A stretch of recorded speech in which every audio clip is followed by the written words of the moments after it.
आज हम long answer type question start करेंगे एनसीईआरटी एग्जाम्पलर से। इन क्वेश्चंस को आप अच्छी तरह समझिएगा। अगर आपको कुछ डाउट होता है तो प्लीज़ कमेंट सेक्शन में पूछिएगा, और आपको अगर वीडियो अच्छा लगता है तो प्लीज़ इस चैनल को लाइक, शेयर और सब्सक्राइब ज़रूर कीजिएगा। चलिए हम स्टार्ट करते हैं। आपका क्वेश्चन है 2.36। A new system of units is proposed in which unit of mass is alpha kg, unit of length beta meter, unit of time gamma second. How much will 5 joule measure in this new system? बहुत ही easy question है। इसके ऐसा question हम कर भी चुके हैं। आपकी जो एनसीईआरटी मेन बुक है उसका शायद थर्ड क्वेश्चन था, बिल्कुल ऐसे ही था, आपको कराया भी था मैंने। इसमें क्या करना है, आपको 5 जूल को अल्फ़ा, बीटा और गामा के हिसाब से एक्सप्रेस करना है। अल्फ़ा, बीटा, गामा ये आपके नंबर्स हैं, आपको मैंने बताया था। अब जूल को आपको केजी, मीटर और सेकंड के हिसाब से लिखना है। आप जानते हैं जूल ये क्या है, एनर्जी की यूनिट। ये आपका क्या होता है, न्यूटन मीटर, एनएम। अब न्यूटन क्या होता है आपका, मास इनटू एक्सेलरेशन। तो मास मतलब केजी और एक्सेलरेशन क्या होता है आपका, मीटर पर सेकंड स्क्वायर, ये आप जानते हैं, या मीटर सेकंड स्क्वायर इनवर्स। ठीक, N is equals to F is equals to M A by Newton second law. ठीक, फोर्स की यूनिट न्यूटन, और यहाँ पे एक एम और, तो आपको ये क्या मिल रहा है, KG metre square second square inverse. ठीक, अब इसके आपको आमने सामने लिखना है alpha KG, beta metre, gamma second, और ये आपको पूरा दिया है 5 जूल। तो given 5 joule is equals to 5 KG metre square second square inverse is equals to, आपको अब अल्फ़ा केजी इक्वल टू में लिखना है बीटा मीटर, इक्वल टू में लिखना है गामा सेकंड, इक्वल टू में लिखना है। अब यहाँ पे ध्यान दीजिए, मीटर, सेकंड और केजी ये जिस पावर में लेफ्ट हैंड साइड में है वही राइट हैंड साइड में होना चाहिए, तो ही जाके ये इक्वेशन एक दूसरे के इक्वल होगी। तो यहाँ पे क्या हो जाएगा, बीटा मीटर का स्क्वायर, उसी तरह से गामा सेकंड का स्क्वायर इनवर्स, और अल्फ़ा केजी की पावर 1। ठीक, अब यहाँ पर जैसे नंबर था 5, इधर भी एक नंबर आना चाहिए, तो उसको हम ले लेते हैं x।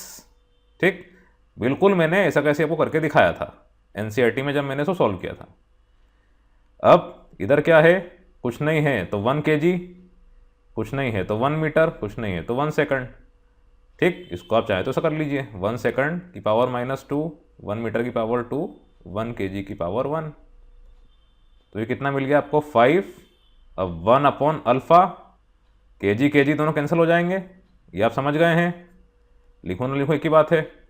उसी तरह से यहाँ पे मीटर स्क्वायर कैंसिल हो गया, इधर आ गया 1 अपॉन बीटा स्क्वायर, और यहाँ पे 1 अपॉन गामा स्क्वायर इनवर्स। तो ये क्या हो रहा है आपका, 5 gamma square upon alpha beta square is equals to X. तो ये इसका आंसर है, x is equals to 5 gamma square upon alpha beta square joules. अब ये क्वेश्चन एक्चुअली हमने समझ के किया है, इसकी एक ट्रिक भी है, आपको बुक में मिल जाएगी, कि फिजिकल क्वांटिटी अगर Q है तो ये होता है N1 U1 is equals to N2 U2। N1 N2 आपके नंबर्स हैं, जैसे यहाँ पे 5 और x थे। U1 आपकी जो यूनिट थी वो KG metre square second square inverse, U2 भी वही। तो इस तरह से आप इसको N1 U1 by U2 is equals to N2 करके भी सॉल्व करेंगे तो आपको वही मिलना है। ये चीज़ें यहाँ पर आई थी, alpha KG, 1 KG, 1 metre, beta metre, वही सब आपको मिलना है। तो आप ऐसे भी कर सकते हैं।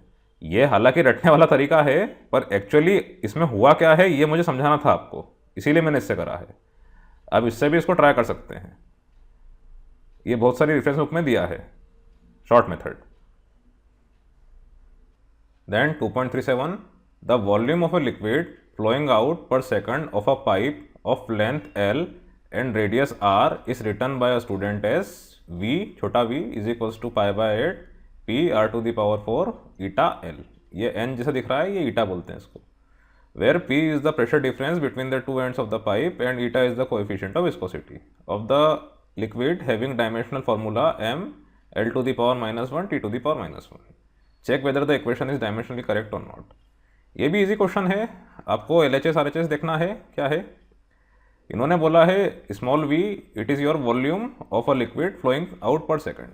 तो v is equals to volume upon time, ये हम मान लेते हैं, वॉल्यूम हो लिक्विड पर सेकंड।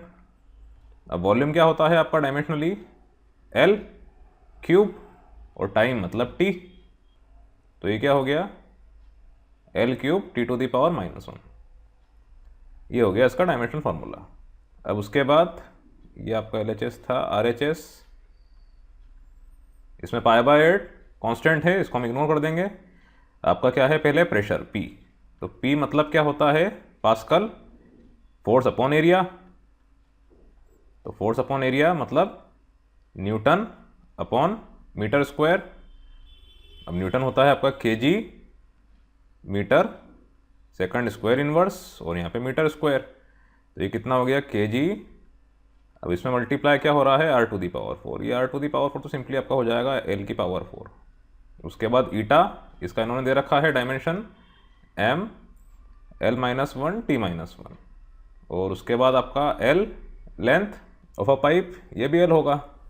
लेंथ और रेडियस दोनों लेंथ की ही यूनिट है इसीलिए L आएगा। अब सबको जमा के देख लीजिए आप, एक बार इक्वेशन लिख देता हूँ पहले पूरी में। तो kg metre inverse second square inverse, ये मतलब हो जाएगा आपका m L-1 T-2। ठीक है, इसको डायमेंशनली लिखूंगा तो ऐसा मिलेगा मुझे, multiplied by L⁴ upon eta m L-1 T-1 into L again. अब देखिए यहाँ m से m कैंसिल हो गया, L इनवर्स से L इनवर्स कैंसिल हो गया, और यहाँ पे इस L से ये 4 कैंसिल होकर 3 हो गया, और T⁻⁻1 से T⁻⁻2 कैंसिल हो गया। तो आपको मिल रहा है L³ T-1। देख लीजिए ये आपका LHS था, बराबर है। तो LHS is equals to RHS। तो the given equation is dimensionally correct, ये इसका आंसर है। देन 2.38 के लिए मैं अलग से वीडियो बनाऊंगा। क्वेश्चन अच्छा है, इंपॉर्टेंट भी है, इसीलिए मैंने सोचा कि इसमें इंक्लूड नहीं करता हूँ, अलग से बनाता हूँ। चलिए अभी हम ये करते हैं। In the expression P is equals to EL² m⁻⁻5 g⁻⁻2, E, m, L and G denote energy, mass, angular momentum and gravitational constant respectively. Show that P is a dimensionless quantity. ये भी easy question है, आपको G की unit पता ही है, dimension पता ही है। L इन्होंने बोला है एंगुलर मोमेंटम, इसको आप याद रखिएगा, आपको मैंने पढ़ाया था। एंगुलर मोमेंटम क्या होता है आपका, मोमेंटम इंटू r, mvr। चलिए तो पहले एनर्जी, ये आपकी होती है इन जूल्स, जूल्स आपका होता है mL2 T-2। ठीक, अब तो आपको याद ही हो गया होगा ये अच्छे से। देन इसके बाद आपका L जो कि है आपका एंगुलर मोमेंटम, ये आपका होता है mvr। ठीक, m मतलब आपका मास विच इज़ इन kg, उसके बाद वेलोसिटी मीटर पर सेकंड, तो मीटर सेकंड इनवर्स, और r मतलब मीटर। तो ये आपको मिल जाएगा kg metre square second inverse, मतलब m L⁴ T⁻⁻1। ठीक, उसका स्मॉल m, ये आपका मास, ये तो सिंपल kg में होगा, मतलब यहाँ पर ओनली m आएगा। एट लास्ट g, अब आपको अगर याद नहीं आए तो फटाफट आप ये फॉर्मूला लिख लीजिए, G mm/r²।